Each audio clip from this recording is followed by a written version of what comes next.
Welcome to the Real Life Wellness Podcast, the show where we explore how to create your own wellness. We dive into everything that happens on the journey to a happier, healthier, and more balanced life. I'm your host, Faith Lauterbach.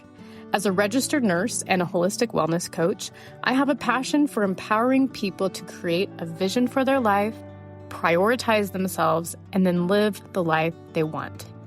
So get ready to discover new ways to nourish your body, mind, and spirit.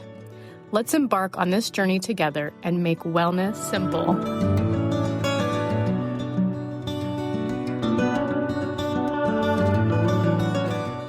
Well, hello. Back for episode 4. I can hardly believe that we're already here. It's been 4 weeks since I started this podcast that had been a dream of mine for a whole year. So it's very exciting, and I'm happy that you are a part of it. For today's episode, we're going to talk about how to make time for yourself. Now, last week, we dove into self-care and how to build a self-care practice that works for you. We talked about why self-care is important and what it really means. And I feel like this week's episode can help reinforce some of those things we talked about last week and also build upon it. So we learned why self-care is important and what it means, but to start a practice, it's important that you know how to make time for yourself. For most of us, this doesn't come naturally. Maybe at some point it did when we were kids, when we were carefree kids before we had all these responsibilities. But now that we are here, it feels very strange to make ourselves a priority, to make time for ourselves. And so I'd like to talk about how to do that. So as we dive into that, I'll share a little bit about this cycle that we are in. And I say we as in, I feel like most people. I'm sure there's some people that have moved past this or have no trouble with making time for themselves, but I feel like our society really leads us into living in this cycle of feeling like everyone's needs and wants come before our own. We can feel guilty if we decide to say yes to ourselves, yes to what we need, if it means someone else might be inconvenienced. Does that resonate with you? Do you share that same feeling? It's been a struggle for me, and I know for a lot of my clients. And so I'm just guessing that there's other people out there that that's true for. But when we don't take time for ourselves, when we don't create time for ourselves, it can lead to feeling resentment, bitterness, overwhelm, exhaustion, stress, and even being unsure of our own identity. If we don't have time for our own needs and our own wants, we are not able to fully show up for the people that mean the most to us. I lived that way for a majority of my adult life, and I can tell you, it's not a fun place to be. It doesn't feel authentic. It doesn't feel fulfilling, and it's really not helpful for the people around you. We cannot best serve the people that we love when we are the last on our priority list. When I learned to let go of this and start allowing myself to have needs and wants, allow myself to express them, allow them to be met, every single part of my life got better. Relationships, my job, my physical health, my mental health, my spiritual health, everything. Now, I will tell you, it's not something I'm perfect at. I struggle with it still. I have to check in with myself. I have to rework some thoughts that were habits for so long that sometimes they naturally come back in. And it's something I had to do slowly. The very first thing that I did was, I've shared this before, but I started a meditating and journaling practice in the morning. And it was 10 minutes to start with. And I did it before I did anything else. Before I did anything for anyone else, I took that time for myself. The difference it made in my life was huge, even though it wasn't very much time. It wasn't very much actual time spent. Some common areas that people can struggle making time for themselves are sleep. Sometimes it feels like the only time to get things done is after the kids are in bed or after everyone else is done for the day.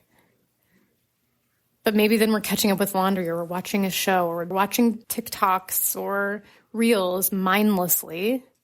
And so it's still really not fulfilling our need for time for ourselves. And we also are not getting the sleep. Nutrition, when we have stress and overwhelm, some of those things I talked about earlier, that what happens when we're not getting our needs and wants met, we can feel overwhelmed and stress. In those times, grabbing fast food can feel easier. Eating junk food can feel easier. Another area is working out. I hear from so many people that feel like they don't have time to work out. And it's because they're caring for kids and husbands and whatever else, their job. All these things are coming before their workout. Another common area is, like a mindfulness practice. So meditation, journaling, taking a walk. Another common area is getting together with friends. People often say how they no longer have time to go to lunch with a friend or dinner. Hobbies. How many people, once they become parents, especially I can speak to moms because I'm a mom, and I had this same struggle, especially when my kids were little. It's like you just don't have your own hobbies. It's like, what is a hobby? I do laundry. I make kids lunches. All those things can take over. So having time for your own hobbies. Reading, that's another common one. I'll hear from a lot of people, I don't have time to read. So those are a few areas. I know that there's more, but those are some of the most common ones that I have experienced in my own life, that I have seen in my clients' life. So what do you do when you feel like you don't have time? Because that's something I hear a lot of people saying. I just don't have time. I don't have time to do that. I don't have time to take care of myself. I don't have time to eat right. I don't have time to meal prep. I don't have time to work out. So if you feel that way, where do you go from there? I would say looking at the way you have your day set up currently is the best place to start. You may not have time with how your day is currently set up, but there is always time to do the things that are a priority. So you could start by changing that thought from, I don't have time, to, I make time for what's a priority. Sometimes that can feel a little uncomfortable to say, because when we say, I don't have time, it feels like there's somebody else that is keeping us from that. But when we shift that thought to, I make time for what is a priority, it means we have to really look at what we're doing and make some changes. Here are some of the most common ways to find more time in your day. The first thing would be do a time audit of your day. So take a regular day and start auditing how you're spending your time. It's often surprising to see how much time we spend on social media, checking email, scrolling mindlessly. When you think about things like email, I know I can get into that habit too, of where I'm checking email, like not even purposefully. When we pick up our phone, it's just like this habit. Pick up your phone, look at the things that you look at. And a lot of times it's a mindless thing. It's not even needed. By doing a time audit, you can see in real time how to consolidate things and move tasks around. And then you can use that time to do something that's going to make you feel renewed and replenished. Okay, so first thing is do a time audit. Second thing is ask for help. I will tell you, there are people in your life, I can almost guarantee it, that will help you if you ask. It can be something like taking turns with someone, picking up kids from school so that you have 30 minutes to yourself instead of waiting in that carpool line. Switch off with your partner, putting kids to bed. Having kids clean the kitchen after dinner, using that time to read or take a bath when your kids are old enough. But being creative and thinking about where you can ask for help in your life. Say no. Whenever you say yes to something, you are saying no to something else.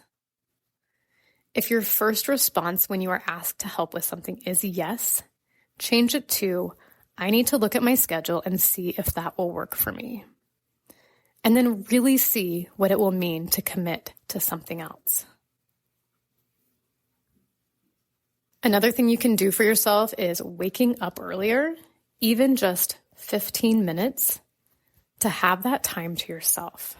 I talk about this in depth in my first episode, Creating a Morning Routine. So if you haven't heard that one, I would really suggest you go back and listen because I go deep in figuring out how to do that and make it work for you. So, episode 1. And I would strongly urge you, if you feel like you don't have time in your day, to do that very first thing that I talked about, which is that time audit.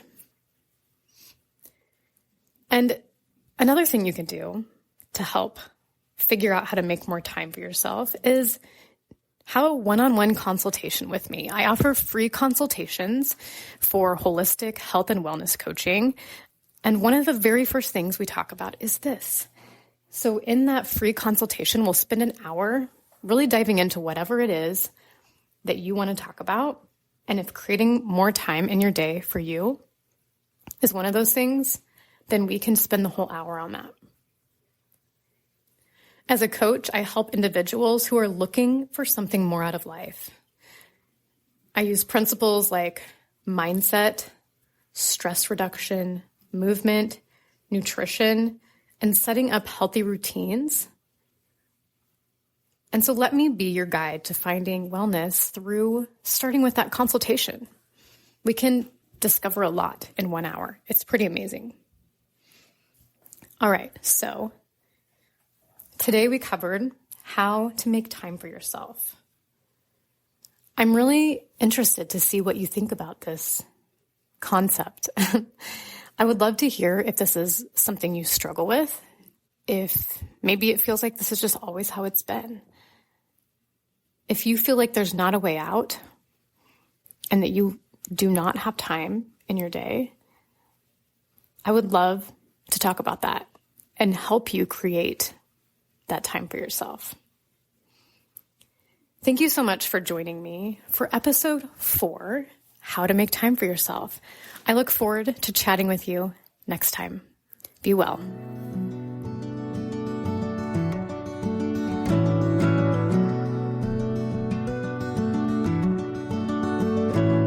Thank you so much for tuning in today to the Real Life Wellness Podcast.